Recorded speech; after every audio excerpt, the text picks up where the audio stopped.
Ang kwentong ito ay hango sa totoong buhay. Karanasan ito ni Lanoy.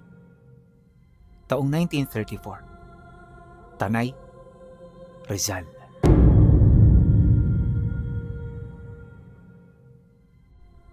Bago natin simulan ang kwento, gusto ko lang iklaro sa inyo na matagal nang patay ang lolo ko. Pero mga kwento niya noong mga kabataan niya ay ilang taon niyang ibinahagi sa amin.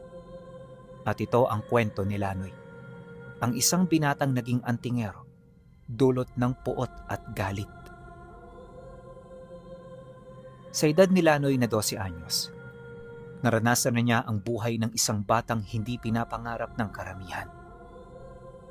Noong mga panahong yon, masaya silang magkakasama ng kanyang mga magulang at 2 kapatid. Pero sa loob lamang ng isang gabi, nabago ang lahat ng ito. Habang tahimik sa loob ng kanilang bahay, bigla siyang napabalikwas nang marinig niya ang langit-ngit ng pinto nila. Sinabayan ito ng pagpasok ng malamig na simoy ng hangin bago niya marinig ang tatay niya na sumisigaw. Sa gulat ni Lanoy, kagad siyang pumunta sa silid nito at doon nakita niya ang nanay niya na namumutawi ang mga mata at nangingitim na ang mga ugat sa katawan. Wala na ito sa kanyang sarili, para na itong hayop na kung saan-saan na lang kumakagat. Kinabukasan pagkatapos ng insidente, may isang manggagamot na tumulong sa kanila. Ngunit maging ito man, walang ideya sa kalagayan ng nanay niya. Nagtagal pa ng 6 na araw ang ganoong sitwasyon hanggang sa malaman nito ni Macario, ang matalik na kaibigang antingero ng tatay niya. Ito ang nakapagsabi sa kanila na nayanggaw ang kanyang ina, pero yung kanyang ama ay hindi naniwala. At sa halip na pakinggan ang payo ng kanyang kaibigan, kung saan-saan pa ito humingi ng tulong hanggang sa hindi na makayanan ng kanyang ina ang sumpang dinadala nito. Isang gabi, sa kasarapan ng kanilang pagtulog, narinig niya at nakita ng kanyang mga mata kung papaano lapain ng nanay niya ang ama't mga kapatid niya bago ito nagdesisyong magbigti upang tapusin na rin ang buhay nito. Sa takot noon ni Lanoy, hindi siya nakalabas sa kanyang pinagtataguan.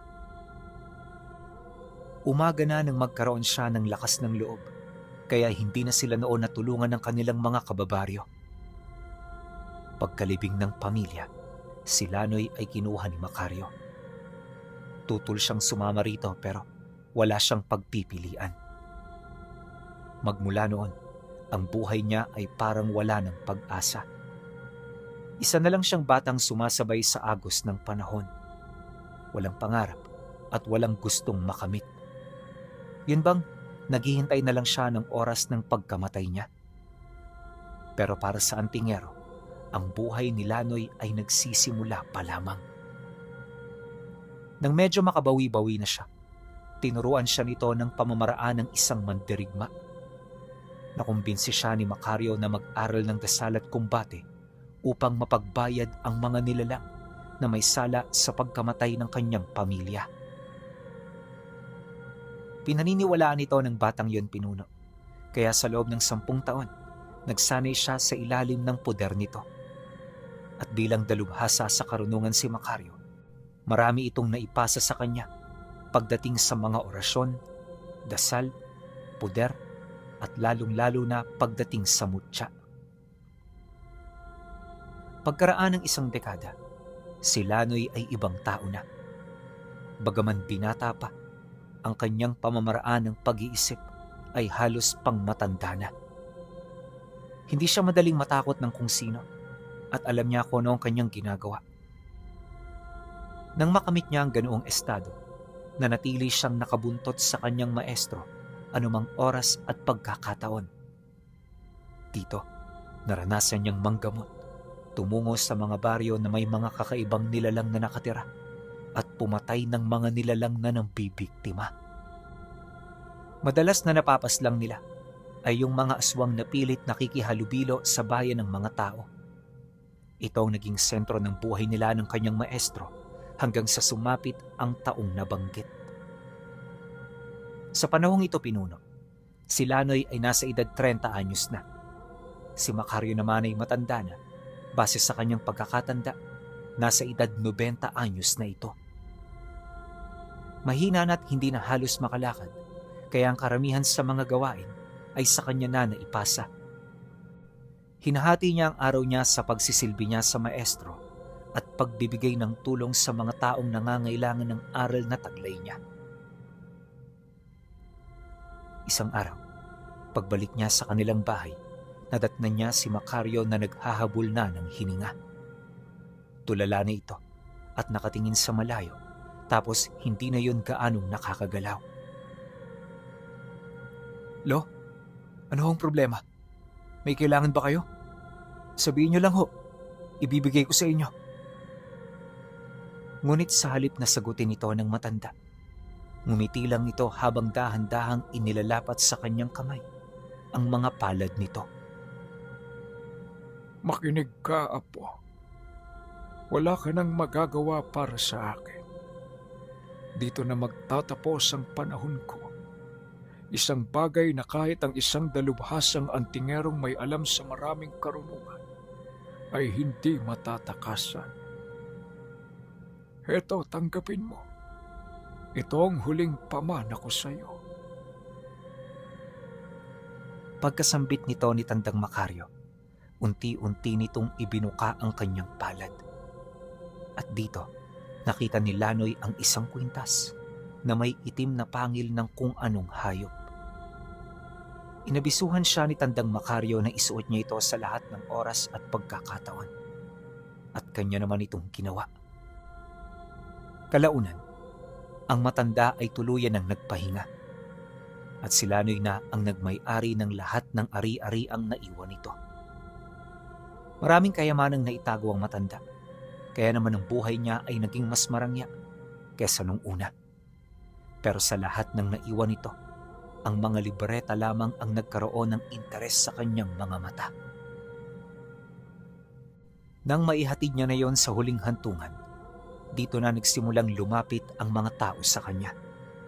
Hindi para magpagamot, kundi para magtrabaho at mag-alaga sa kanyang mga ari-ari ang lupa. Hindi madamot si Lanoy pinuno, kaya lahat ng lumalapit ay kagad niya itong pinagbibigyan. Hinahayaan niya itong mabuhay sa ari-ari ang iniwan ng kanyang lolo dahil alam niya na ito ang kagustuhan ng matanda. Sa paglipas ng mga araw, ipinagpatuloy niya ang buhay niya hanggang sa isang gabi may nangyaring hindi inaasahan. Sa kasagsagan ng kanyang pagtulog, may mga narinig siyang katok sa loob ng silid nito. Hindi ito tunog ng kung ano, kundi para itong katok na ginagawa ng tao. Ilang minuto niya itong pinakinggan hanggang sa may narinig siyang tinig na nagmumula roon. At ang tinig na yon ay ang boses ni Tandang Macario. Nang marinig ito ni Lanoy, kagad siyang tumayo at marahang tumungo sa silid nitong mag-iilang buwan na niyang hindi nabubuksan. Pagkakuha niya ng susi, dahan-dahan niya itong ipinasok doon hanggang sa bumungad sa kanya ang silid na punong-puno ng alikabok. Dahil sa gabi at maliit lang na gasera ang dala niya, wala siya gaanong nakita. Ubod ng dilim ang lugar pero nagpumilit pa rin siyang pumasok. At pagdating niya sa loob, dito niya hinanap ang pinagmumula ng tunog. Kahit kasi nasa loob na siya ng silid, patuloy pa rin ang pagkatok at pagwiwika ng tinig. Hanapin mo ako. Ito na ang tamang pagkakataon. Hanapin mo ako. Paulit-ulit yung sinasabi ng lolo niya sa kanya na parabang may pamana itong nakalimutang maibigay. Dala ng kuryosidad ni Lanoy, hindi niya ito tinantanan hanggang sa mapansin niya ang isang lumang baul sa ilalim ng higaan. Kakaiba ang baul na nakita niya dahil gawa ito sa kahoy at bato. May mga berde rin itong kristal at ang bawat kahoy na nakalapat dito ay parang ilang dekada na ang tanda. Nang mahugot niya yon mula sa ilalim, tsaka pa lamang nawala ang tinig ng matanda at ang mga tunog ng katok. Mabilis na tumahimik ang buong paligid hanggang sa ang pintig na lang ng kanyang puso ang kanyang naririnig. Maya-maya pa, dito niya namarahang binuksan ang baul. Hindi naman siya nahihirapan na buksan ito, lalo pat wala naman itong trangka at kandado. Pagdungaw niya sa loob, nakita niya ang iilang mga papel, bato at mga larawan ng kanyang lolo. Lahat yon hindi nakuha ang kanyang interes, maliban na lang sa isang sobre kung saan nakasulat ang pangalan ng kanyang ama. Nang kunin niya ito at buksan, dito niya nakita ang sulat ni Tandang Macario patungkol sa natuklasan nito sa nanay niya. Hindi lang yanggaw at laso ng dumapo sa katawan nito, kundi na isumpa rin ito ng isang uri ng nilalang na namatay at muling nabuhay. Malayo ang nilalang na yon sa mga maranhig pinuno, sa kadahilan ng hindi ito mga aswang na pumanaw. Ang mga ito'y mga ordinaryong tao na bigla na lamang nabuhay ng sa hindi malamang dahilan. At sa ikalawa nilang pagkabuhay, ang mga ito ay nagtanga ng matinding kapangyarihan. Subalit ang kapalit ay ang matinding takot sa simbahan at araw. Hindi sila lumalabas kapag umaga, ngunit kapag gabi, para silang nagpipista sa mga bayan kung saan sila namumugaran. Di rin sila mga vampira dahil hindi dugo ang hinahanap ng katawan nila, kundi mga laman loob, mga kalamnan ng tao at mga dila at mata nito. Yon ang kinakain ng mga nilalang ngayon upang mas madugtungan pa ang haba ng kanilang mga sumpa. Mabilis din silang nagpaparami, kaya sa loob lamang ng ilang siglo, halos masakop na nila ang iilang mga kabayanan na nasa labas ng Rizal. Dagdag pa ng lolo niya, na bagamat takot sa araw, may mangilan-ngilan sa mga nilalang na yon ang nagkaroon ng kaalaman kung papaano nila malalabanan ng sumpa ng umaga. At ito ay sa pamamagitan ng pagsuot ng balat kayo ng mga taong namatay na. Ang ganoong paraan ay ginagamit lamang ng mga nilalang na nasa mas matataas na uri upang mapigilan ang paglabas ng kanilang uri tuwing umaga. Alam ng mga ito na hindi ito makakabuti sa kanila, lalo pat pag umaga, hindi malabong makatagpo sila ng mga antingerong gumagala rin katulad nila. Nakasaad din sa liham na matagal na itong nilalabanan ng magkaibigan, pero sa bandang huli, hindi sila nagtagumpay sa kanilang mga binabalak. At nung mamarkahan ang kanyang ama, dito na sila nagdesisyong huminto sa kanilang mga ginagawa. Nagpakalayo-layo sila hanggang sa makarating sila sa Rizal. Ngunit maging sa lugar na yon, ay nanatiling hindi sila ligtas sa kanilang mga kalaban. Nabanggit din ito na 7 taon silang nagtago bago nito matunto ng kanilang kinaroroonan. May mga parte rin ng liham na humingi ng tawad si Tandang Macario na parabang may kasalanan itong hindi masabi-sabi sa kanyang ama. Matapos naman niyang mabasa ang lahat ng iyon, bigla siyang napaupo sa sahig, tulalang pinag-iisipan ang mga bagay na kanyang nalaman. Alam niya sa kanyang sarili na totoo ang lahat ng nabasa niya dahil ni minsan hindi nagsinungaling sa kanya ang matandang nagturo sa kanya ng lihim na karunungan. Sa pagpapatuloy ng kanyang pagtitig sa liham, dito niya na sinimulang bulat-latin ang lahat ng gamit na naiwan ng matanda. Doon, nakita niya ang isang mapa na nagdudugtong patungo sa isang lugar na nasa labas ng tanay malapit sa Kainta. Nang mabasa ni Lanoy ang tungkol dito, naisip niya na baka doon namumugaran ang mga nilalang na bumiktima sa pamilya niya. Wala man siyang ideya sa kanyang gagawin. Nagdesisyon siyang lumuwas. Inabot siya ng ilang araw sa paglalakad bago niya narating ang bayan na nakasaad sa liham. Pagdating niya roon, kagad siyang naghanap ng mapagtatrabahuhan kung saan libre ang kanyang magiging tuluyan. Nakahanap siya ng trabaho malapit sa merkado. Isang tindero ng iba't ibang gulay at bungang kahoy ang tumanggap sa kanya dahil sa matagal na itong nangangailangan ng trabahador. Kaagad naman itong pinaunlakan dahil sa dami ng pinagtanungan niya ito lamang ang tumanggap sa kanya. At magmula noon, hinati ni Lanoy ang kanyang oras sa trabaho at paghahanap ng mga nilalang na wala siyang ideya kung saan ito matatagpuan. Hirap na hirap siyang alamin ang bawat lokasyon ng mga ito pinuno. Gawa ng bukod sa wala siyang nakakausap ng mga antingero, nananatili ring bago sa kanya ang lugar na kanyang narating. Pero kahit walang ideya at pinanghihinaan na ng loob, nagpatuloy pa rin siya alang-alang sa hustisya na hinahanap niya. Subalit, pagkaraan ng 4 na taon doong pananatili, siya ay patuloy pa ring bigo. Hanggang sa isang araw, may bumili sa kanilang isang antingerong nakatira sa dulo ng palayan. Kaya niya ito nakilala ay dahil sa tattoo ng sator sa kanang kamao nito. Nang makita niya yon, hindi siya nagdalawang isip na makipagkamay habang inilalabas ang kwintas na suot niya na merong itim na pangil. Nang mapansin naman yon ng lalaki, bahagya naman itong napangiti kasabay ng pagwika nito sa kanya ng, Bihira ang mga antingerong nakatira sa bayan. Anong pakay mo rito, kaibigan? Alam mo bang delikado itong ginagawa mo? Kapag natunugan ka nila, posibleng hindi ka na rito makalabas pa.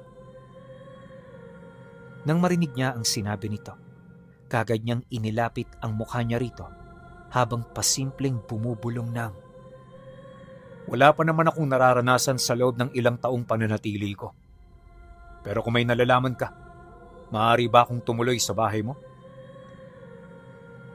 Noon ding mismong araw na yon, tuluyan ng pinutol ni Lanoy ang kanyang ugnayan sa may-ari ng tindahan.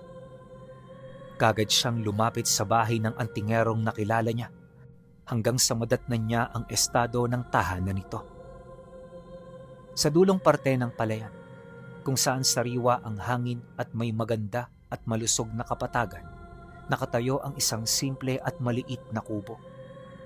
Tahimik ang paligid nito at maaliwalas ito sa loob. Maganda rin ang pagkakalatag ng mga kagamitan ng antingero, kaya maging siya, hindi niya inaasahan na gano'n ito kalinis. Pag-upo niya sa upuang may barnis, kagad siya nitong tinimplahan ng kape habang nagpapakilala sa kanya. Ako nga pala si Oman, ang kaisa-isahang antingerong nanatili sa lugar na ito. Maaring nagtataka ka kung bakit bibihira ang mga katulad natin sa bayan. Alam mo kasi, kaibigan, ang bayan kung saan ka naglalagi ay tahanan ng mga nilalang na kinakatakutan ng bawat isa sa mga kakilala ko. Ang mga nilalang na yon ay tinatawag na mga gumhang, ang mga taong namatay at muling nabuhay. Pero hindi sila ordinaryo sa kanilang ikalawang buhay, sapagkat sila'y nagbago pagkatapos nito. Matagal ko na nga silang pinag-aaralan pero nanatili pa ring misteryo para sa akin ang kanilang pinagmulan at ang sentro ng kanilang kapangyarihan. Nang marinig ni Lanoy ang sinabi ng kapwa niya antingero, hindi siya kaagad nakapagsalita. Bagaman wala siyang ideya sa mga sinasabi nito, malakas ang kanyang kutob na yun din ang mga nilalang na kanyang hinahanap. At sa pagpapatuloy ng kanilang pag-uusap, dito niya na ibinahagi ang tungkol sa pagkamatay ng kanyang pamilya at ang dahilan kung bakit siya napadpad sa lugar na yon. Dahil sa kanyang sinabi, biglang napahinto sa pagtimpla ng kape si Oman. Kagad siya nitong pinagmasdan, animoy binabasa ang reaksyon ng mukha niya. Ramdam kong hindi ka nagsisinungaling. Ramdam ko rin ang bigat ng iyong mga pasanin. Pero kung paghihiganti ang hangad mo, kung bakit ka nandito, mas mabuti pang bumalik ka na lang sa pinagmulan mo.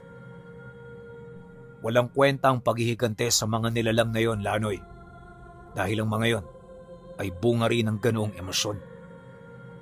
Magtiwala ka sa mga sinasabi ko dahil ilang beses ko na silang nakaharap. Pagkasambit nito ng mga katagang yon, bigla siyang nakaramdam ng takot. Aminado si Lanoy na kaya siya tumungo ng bayan ay para ipaghigante ang kanyang pamilya. Ngunit dahil sa sinabi ng lalaki sa kanya, batid niya na hindi siya mananalo kung ito ang paiiralin niya. Kaya naman sa halip na aminin ang kanyang nararamdaman, minabuti niyang maglihim. Hindi ako pumunta para maghigante. Ang gusto ko lang, matigil na ang kanilang pag-iral upang wala na silang mabiktima pa.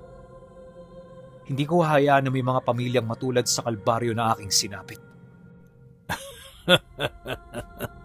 Hindi mo mapipigilan ng mga yan, Lanoy. Sila ang tipo ng mga salot na walang kamatayan. Ngunit maaari nating mailigtas ang bayang ito kung tayo'y magtutulungan. Yun ay kung papayag ka sa mga iaalok ko sa'yo. Teka lang, ano naman ang iaalok mo? Nang marinig ito ng antingero, hindi na ito nagdalawang isip pa. Inamin ito sa kanya na nangangailangan ito ng tao para pagmasdan ng mga nilalang tuwing umaga. Sa pag-aaral kasi nitong ginawa, nadiskubre nito na may iilang mga gumhang na lumalabas kahit malakas ang sikat ng araw.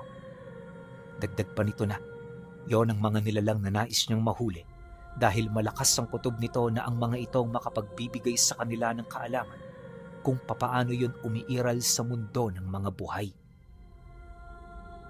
Matapos naman itong marinig ni Lanoy, di siya nagdalawang isip na sumang-ayon. At nang magkasundo na silang dalawa, tsaka pa lamang nito ibinahagi ang mga bagay na dapat niyang malaman. Lahat ng detalye ukol sa kahinaan at lakas ng mga gumahang ay inilahad sa kanya, nang sa gayoy hindi siya masurpresa kapag siya ay bumalik ng bayan. Dumaan ang mga araw, nagpatuloy ang kanyang pag-aaral. Malimit na rin siya noong isama ng kanyang kaibigan, kaya kahit papaano'y nasanay na rin siya at naging pamilyar sa mga lugar na napupuntahan nila. Ilang beses na rin silang nagkaroon ng engkwentro sa mga gumhang, pero kapag tinititigan niya ang mga ito, bigla-bigla rin niyong nawawala. Ngunit sa lahat ng nakakagulat na nangyari, isa lang ang hindi niya makalimutan. Ayon sa kanya, napansin niya na bawat isa sa mga gumhang nagtatanga ng muka na hindi nila pagmamay-ari. Yun bang ito ang ginagamit nilang itsura para makipagsalamuha sa mga taong nakapaligid sa kanila? Nalaman din niya na hindi ito ordinaryong balat kayo dahil ang mga balat at mukha na kanilang ginagamit ay totoo. Nang malaman niya ang tungkol dito, katakot-takot na pakiramdam ang kanyang naramdaman. Naisip noon ni Lanoy na hindi ito kakayanin ng kanyang mga karga dahil ang mga nilalang na yon ay nasa ibang antas na. Sa kanilang pag-aaral kasi, napagtanto niya na ang mga gumhang ang isa sa mga uri ng aswang na may pinakamataas na antas pagdating sa pakikipaglaban. At kaya niya yun nasabi ay dahil sa mga labi ng mga antingerong ipinakita sa kanya ng bago niyang kaibigan. Ayaw niyang matulad sa mga ito, kaya sa bawat araw na dumaraan nagiging maingat siya. Ngunit sadyang mapaglaro ang tadhana. Hindi niya inaasahan na may mangyayaring kakaiba at labas sa kanyang pangunawa. Isang araw, bandang 11:00 ng umaga, kasalukuyan siyang nasa bayan. Bibili siya noon ng mga kailangan nila at makikiramdam sa kilos ng mga nilalang. Habang nagmamasid sa paligid, biglang may dumaan sa harapan niya. Noong una hindi niya ito pinansin, pero pagtitig niya sa mukha nito, nagulat siya sa kanyang mga nakita. Dahil ang mukha ng taong yon, walang iba kundi ang sarili niyang ina. Parang nagsilbing bangungot sa kanya ang mukha nito, na tila kahit anong gawin niya, hindi niya ito maalis-alis sa isip niya. Paglingon niya ng tingin dito, kagad naman yung naglaho. At sa isang iglap, bumalik ang katahimikan sa paligid. Maingay ang lugar pero pakiramdam niya napakatahimik. Yun bang parang wala na siyang ibang naririnig, kundi tanging tibok na lang ng kanyang puso. Nagtagal ito ng ilang minuto bago yun bumalik sa dati. Sa takot noon ni Lanoy, di siya nagdalawang isip na gamitin ang mutya niyang may kakayahang makapaglikha ng sabulag upang itago siya sa mga nilalang. Nga pala pinuno, hindi pa niya noon nagagamit ang kwintas na ibinigay ng lolo niya. Matagal na kasi niya yung sinusubukan Pero sa kasamaang palad wala siyang ideya kung papaano ito buhayin. Kaya naman sa halip na pag-aksehan ito ng panahon, pinagtuunan na lamang niya ng pansin ang mga agimat at mutya niyang tapat sa kanya. Pagbalik niya sa tahanan ng kaibigan niya, kaagad niya itong inabisuhan sa mga bagay na kanyang nakita. Ngunit sa halip na maalarma, sinabihan lang siya nito ng, Normal na yan sa mga yan. Alam mo kasi, Lanoy, ang mga gumhang ay may kakayahang gayahin ang iniisip ng taong napansin nila. At sa pamamagitan nito, makukuha nila ang mukha ng mahal nito sa buhay. Totoo, nakakapangilabot ang ganyang abilidad. Pero kapag naunawaan mo at natanggap na matagal na silang wala, hinding-hindi ka sa kanila mababahala. Dahil sa sinabi nito, nagtagal pa ng ilang araw ang kanyang pagmamasid hanggang sa ang buong pamilya na niya ang kanyang nakita. At bago pa man siya makasuot ng sabulag sa kanyang katawan, dito na siya kaswal na nilapitan ng kanyang ama na seryosong nagwiwika sa kanya ng, Hindi ka na dapat dito pumunta pa, anak ko. May mga bagay sa mundong ito na kailangan mong hayaan. At isa na rito ang pagtanggap sa aming mga naging tadhana. Nakakalungkot na mawalay sa iyo. Gayunpaman, taus-puso namin itong ipinagpapasalamat. Nang marinig niya ang sinabi nito, hindi niya maipagkakaila na yun nga ang boses ng tatay niya. At sa pagkagulat niya, tila bang namanipula na rin siya ng sarili niyang emosyon. Bago pa man niya mamalayan ng lahat ng mga nangyayari, nadatna na niya ang kanyang sarili na nakaupo sa bahay kung saan yon namumugaran. Pagsilay niya sa kanyang harapan, nakita niya ang kanyang pamilya kasama ng mga taong unang beses lang din niyang nakita. Bawat isa sa mga ito nakangiti. Animoy yun lang ang ekspresyon na kaya nilang gawin sa harapan niya. Nababahala man, di siya gumawa ng kahit na ano. Hinayaan niyang maunang magsalita ang mga ito pero di pa man ito nagwiwika, bigla siyang napasigaw ng may tumagos na mga matatalim na bagay sa kanyang katawan.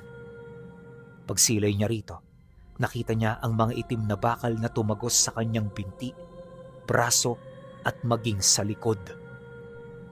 Mabilis nitong hinigop ang kanyang lakas, kaya hindi niya nagawang lumaban pa. Matapos ang pangyayari, dito na lumapit ang kanyang ina. Pagdikit ng bibig nito sa kanyang tenga, pabulong itong nagwika ng, Hindi ka na dapat pumunta rito, anak ko. Ipinahamak mo lang ang sarili mo. Matapos nun, dali-dali nitong pinasa ng upuan kung saan siya nakapako pagtungtong ng gabi. Iprinosisyon siya nito patungo sa bahay ng kaibigan niyang antingero. Maging si Oma noon ay nagulat sa mga nangyari, kaya aminado itong hindi niya napaghandaan ng ganoong sitwasyon.